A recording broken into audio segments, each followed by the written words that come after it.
हरे कृष्णा, राधे राधे भक्तों, आप सभी का स्वागत है हमारे channel mom with Gyanvi official पर। और आज हम बात करेंगे वैशाख मास के कृष्ण पक्ष की एकादशी कब है। वैशाख मास के कृष्ण पक्ष की एकादशी का नाम वरुधनी एकादशी है और इस दिन भगवान विष्णु की पूजा और व्रत रखने से कई हजार किए गए यज्ञों के बराबर की फल की प्राप्ति होती है। आइए जानते हैं इस बार एकादशी का व्रत कब है और इस दिन कौन कौन से शुभ योग बन रहे हैं। एकादशी व्रत का पारण यानी एकादशी का उपवास कब और किस समय खोला जाएगा। हिंदी पंचांग के अनुसार एकादशी तिथि इस बार 13 अप्रैल सोमवार को 1:18 से शुरू हो रही है, यानी कि रविवार की मध्य रात्रि का समय रहेगा। एकादशी तिथि सोमवार को पूरा दिन रहेगी और सोमवार को ही रात 12 बजे के बाद यानी 14 अप्रैल मंगलवार को 1:08 पर समाप्त होगी।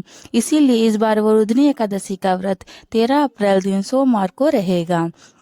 और एक दिन पहले एकादशी तिथि के नियमों का पालन किया जाएगा। दसवीं तिथि इस बार रविवार के दिन पड़ रही है। ऐसे में रविवार के दिन तुलसी जी के पत्ते ना तोड़ें और ना ही तुलसी जी में जल अर्पित किया जाता है। इसीलिए एक और दिन पहले शनिवार को ही आप तुलसी के पत्ते तोड़कर रख सकते हैं या फिर अपने आप गिरे हुए पत्तों को गंगा जल से धोकर भगवान के भोग में रख सकते हैं। हर एकादशी विशेष होती है और इसमें भगवान विष्णु के अलग अलग अवतारों की पूजा होती है। इस बार वरुधनी एकादशी के दिन भगवान विष्णु के वाराह अवतार की पूजा की जाएगी। 13 अप्रैल दिन सोमवार को ब्रह्म मुहूर्त 4:35 से 5:23 तक रहेगा। सूर्योदय होगा सुबह 6:11 पर, सूर्यास्त होगा शाम 6:42 पर। इस दिन पूजा का प्रातः काल मुहूर्त सुबह 4:51 से 5:28 तक रहेगा। सायकाल मुहूर्त शाम 6:44 से 7:53 तक होगा और राहु काल सुबह 7:30 से 9 बजे तक रहेगा। वही इस दिन शुभ योग शाम 5:16 तक रहेगा। इसके बाद में शुक्ल योग प्रारंभ होगा। द्वादशी तिथि सोमवार को ही रात को 12 बजे के बाद शुरू होगी, यानी कि 14 अप्रैल मंगलवार को 1:09 से तिथि प्रारंभ होगी।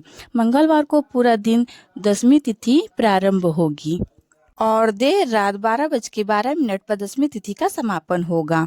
तो सोमवार को पूरा दिन एकादशी और दसवीं तिथि मंगलवार को पूरा दिन रहेगी और दसवीं तिथि लगते ही हरिवासर का समय भी शुरू होगा।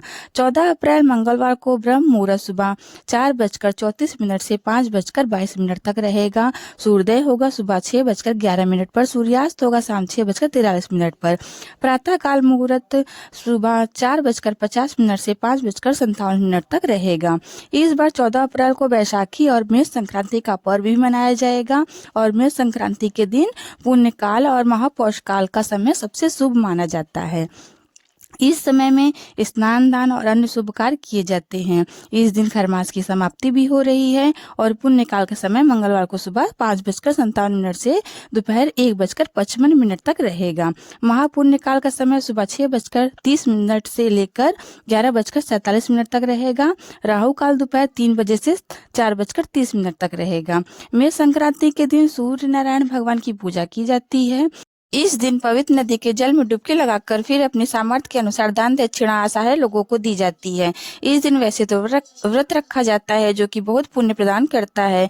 अगर व्रत ना रख पाए तो इस दिन सूर्य नारायण भगवान को अर्घ देने के बाद तांबे से बने हुए बर्तनों का दान करना चाहिए। पितरों के निमित्त तर्पण आदि करने से पितरों को भी मोक्ष मिलता है। हरिवासर का समय जो कि द्वादशी तिथि लगते ही प्रारंभ हुआ है 14 अप्रैल मंगलवार को सुबह 6:53 तक रहेगा।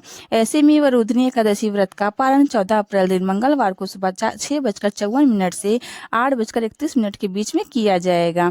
अब आप यह सोच रहे होंगे कि सूर्योदय तो हो चुका होगा, लेकिन फिर भी इतनी देर बाद व्रत क्यों खोला जाएगा। वो इसलिए क्योंकि हरिवासर का जो समय है वह सुबह 6:53 तक है। सूर्योदय होने के बाद भी आपको हरिवासर बीतने का ही इंतजार करना होगा और व्रत का पारण शुभ मुहूर्त में ही करने से व्रत का पुण्य फल प्राप्त होता है।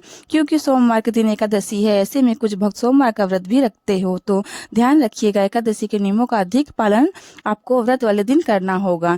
इसके अनुसार चावल का पूरी तरह से उपयोग इस दिन वर्जित माना जाता है, तो भूल कर भी चावल का दान एकादशी के दिन और ना ही सेवन करें।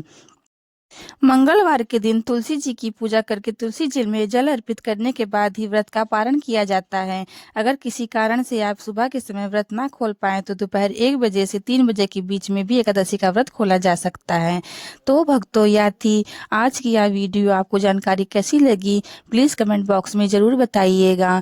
फिर मिलते हैं ऐसी एक और धार्मिक वीडियो के साथ। तब तक के लिए आप सबका बहुत बहुत धन्यवाद। आपका दिन मंगलमय रहे और भगवान विष्णु जी की और माता लक्ष्मी जी की कृपा आप सब पर सदैव बनी रहे।